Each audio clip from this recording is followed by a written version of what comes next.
প্রিয় দর্শক, নড়াইলের কালিয়ায় ৭০ বছর বয়সী বৃদ্ধার গলা কাটা লাশ উদ্ধার করেছে কালিয়া থানা পুলিশ। নিহত ৭০ বছর বয়সী বৃদ্ধার নাম হাজেরা বেগম।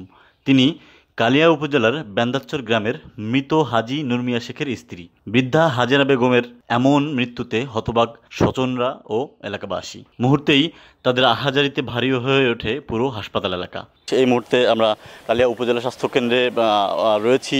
তো আমরা এখানে এসে স্থানীয়দের মাধ্যমে যেটা জানতে পেরেছি, আজ দুপুর বেলা আনুমানিক ১টার দিকে নিহত ৭০ বছর বয়সী হাজেরা বেগম তিনি তার বসতবাড়িতে ছিলেন এবং আশেপাশের লোকজন একটা চিৎকার শুনে ঘটনাস্থল তার বাসভবনে উপস্থিত হয় এবং ঘরের মধ্যে তাকে রক্তাক্ত অবস্থায় পড়ে থাকতে দেখে এবং পরবর্তীতে তাকে উদ্ধার করে নিকটস্থ উপজেলা স্বাস্থ্য কমপ্লেক্সে তাকে নিয়ে আসেন এবং এখানে যে কর্তব্যরত চিকিৎসক ছিলেন তিনি তাকে মৃত ঘোষণা করেন।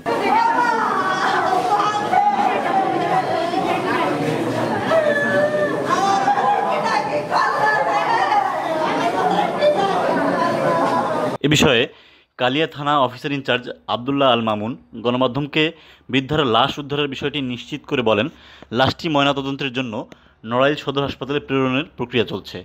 রিপোর্ট হাতে পেলে এবং সার্বিক তদন্তের মাধ্যমে উক্ত বিষয়ে বিস্তারিত বলা সম্ভব হবে।